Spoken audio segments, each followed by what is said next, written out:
বাংলাদেশ গণতন্ত্রের যাত্রায় এই পথে আমরা 2/3 ভোটে আমাদের মাননীয় প্রধানমন্ত্রী, বাংলাদেশের জননন্দিত জননেতা জনাব তারেক রহমানের নেতৃত্বে সরকার গঠন করেছি এবং গঠন করার পরে ইনশাল্লাহ আমরা আজকে 6 মাসে একটা বেশ ভালো জায়গায় আলহামদুলিল্লাহ আমাদের কমিটমেন্ট নিয়েই আমরা রাষ্ট্র পরিচালনার দায়িত্বে যে যেখানে আছি আমরা করতেছি।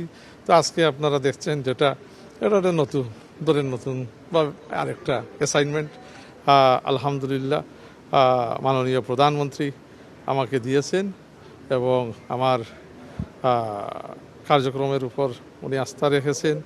আমি গর্ব করি যে আবারও সুযোগ আরেকটা সুযোগ এখন আমি বাংলাদেশের আমার দেশের জন্য কাজ করার পেয়েছি।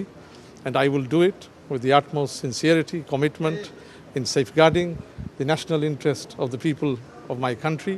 Typhoon Fabric Care. Fabric Care is superpower. এবং we will do it again.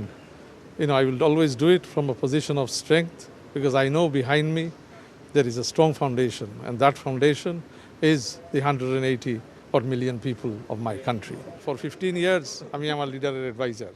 I was advisor. So, advisor করলেও আছি, না করলেও আছি, এলে তো কোনো অসুবিধা নাই। আর মন্ত্রণালয়ের দায়িত্বে এটা এক্সিকিউটিভ দায়িত্ব আপনার। So, I will try and fulfill that role with my utmost commitment, whatever, the portfolio may be. আমার অভিজ্ঞতা তো অবশ্যই আছে। আমি বিভিন্ন মন্ত্রণালয়ের মন্ত্রীদের সাথে রেগুলারলি ইন্টারাক্ট করি in my advisor as foreign affairs advisor to the prime minister. I work closely with our foreign minister. আপনারা দেখেন ডে টু ডে আমরা অনেক সিদ্ধান্ত যৌথভাবে আমরা নেই এবং আমাদের ডে টু ডে কার্যক্রমও দেশের ফরেন পলিসিকে, প্রাইম মিনিস্টারের ফরেন পলিসি ভিশনকে এগিয়ে নেওয়ার জন্য we do it together in a joined up way. এখানে কোনো fragmented government নাই. We work in a very joined up way, very closely between the Prime Minister's office, between the Foreign Ministry and other key ministries. So let's see, wherever I am placed, alhamdulillah, it's nothing but a great opportunity again to work for the people. এগুলো সব হচ্ছে আল্লাহর দেওয়া দান, বুঝছেন? এগুলো নিয়ে আমার কোনো অহংকার নাই, কোনো নাই। এই আছে ফ্ল্যাগ দেখেন না, চাইতে মাঝে মাঝে মাঝপথে আবার চলেও যাইতে পারে, বুঝছেন?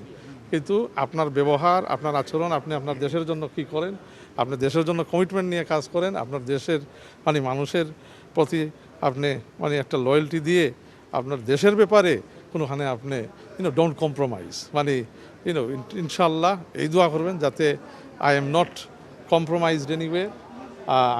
আমার বিশ্বাস দেশের মানুষ আমাদের পিছনে আমাদেরকে সমর্থন করলে there is no country in the world that I cannot speak eye to eye with. বুঝছেন?